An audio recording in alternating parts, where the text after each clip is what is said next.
People are going to be tracked from the cradle to the grave with microchip implants that digitally store everything there is to know about them, including their finances and their ability to make transactions. That's why I tend to think that the microchip might be the mark of the beast. It says no one can buy or sell unless they have the mark. People all over the world are doing experimental microchipping. Not to mention what's happening now with ID 2020. We're also moving towards a cashless society with every day that passes. This pandemic is carrying multiple agendas forward. The push for centralized control of information, which is censorship and narrative control. The cashless agenda forming out of the economic crash taking place right now, and the fear of passing germs through the use of physical money. Martial law quarantines, mandatory vaccination, and digital identification via microchipping. This situation is the biggest show of force and seizure of power that anyone alive today has ever seen in their lifetime.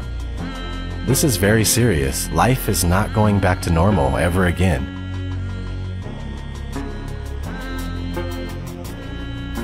It truly is the end of the world as we know it. We need to take a stand. Refuse forced vaccines. Destroy 5G technology any chance we get, and don't let them fill you up with fear. From what I gather, they lose in the end anyway. You know, I really hope that's true. And this life is only temporary, so don't be scared. Be strong and stand up for yourselves. I know one thing for sure, I'll die or be thrown in a FEMA camp, or worse, before going along with what they're doing right now. Maybe you should consider doing the same thing. This has been ODD. Never sleep again, my friends. Take care.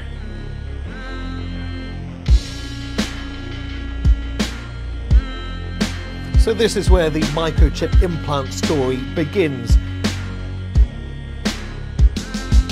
You will be chipped, it's just a matter of time. A small firm recently embedded microchips in their employees as a way to bypass company badges and corporate logons and to get attention for their cafeteria kiosks, which are available on a cashless payment plan like Apple Pay. The latest office innovation is a microchip implanted in the skin and designed to replace the traditional keypad for opening doors, using the copier, even buying food in the cafeteria. Employees at a vending company are going from the assembly line to front of the pack to get microchipped. Do you think this is the future? It is the future, and we look at this as being responsible. The implant, which has been FDA approved, is the size of a grain of rice and is injected under the skin between the thumb and index finger by a licensed piercer. I think it's the wave of the future, that we'll all have implanted chips that have our medical records. So you would do it? Sure. Okay. You're carrying around a phone anyway. This is a microchipping party.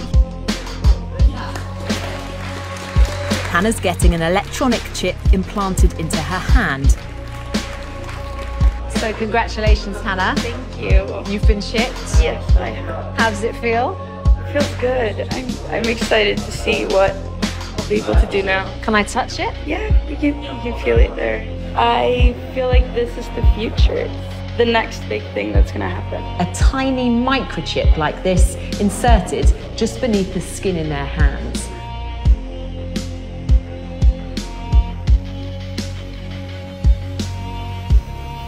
This technology will, one day, change the way we live. But in the future, we will all be chipped.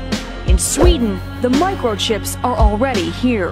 The microchip implants use the same technology that's in contactless credit cards, which have made cash pretty much obsolete in Sweden. No cash.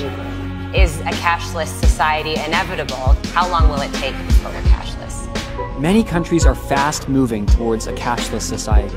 Between 2000 and 2015, non-cash payments in the U.S. grew by almost 400%. Venmo, the mobile app where people can pay each other on a smartphone, now processes $2 billion a month. This year, Apple added similar payment capabilities in iMessage. These free services are so popular, 30 major banks recently launched a competing product called Zelle. It would be better if we were more like Sweden, where cash has nearly been phased out. And the U.S. will get there too in another 5 or 10 years. There's no question that cash, is in its last era. China's cashless revolution has happened in just 3 years. In order to avoid the risk of transmission through physical handling of money, we encourage the use of cashless transactions, such as mobile money, M-Pesa and otherwise, and credit cards. Well, health experts say the coronavirus can live on surfaces like cash for up to 10 days. That has many people worried about shopping and other everyday tasks. The standard narrative in society is that cashlessness, quote-unquote cashlessness, is a sort of organic process just percolating from the bottom up by ordinary individual people who are just sort of making these organic decisions to switch to this other thing, right?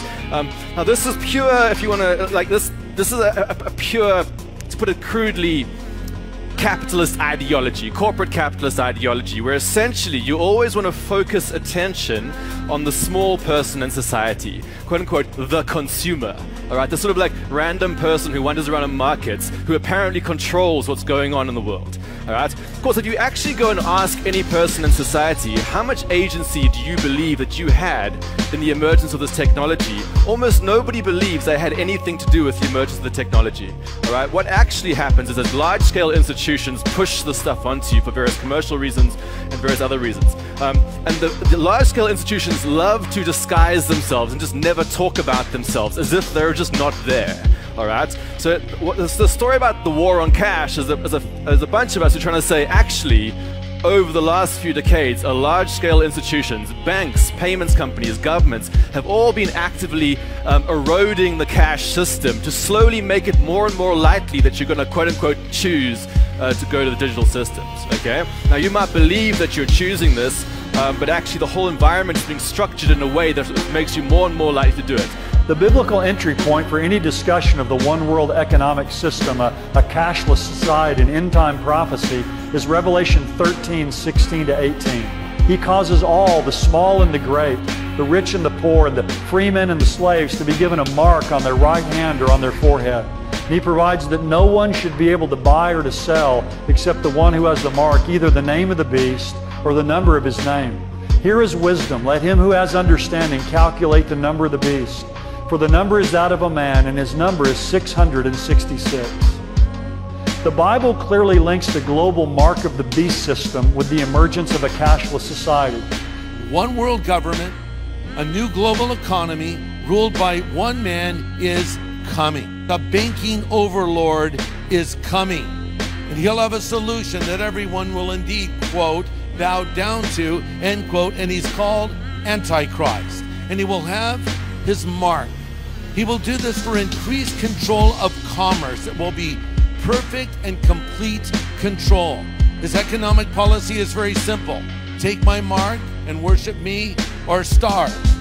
No mark, no merchandise. No seal, no sale. So if you want to function in this new economy under this coming world leader, you have to take the mark.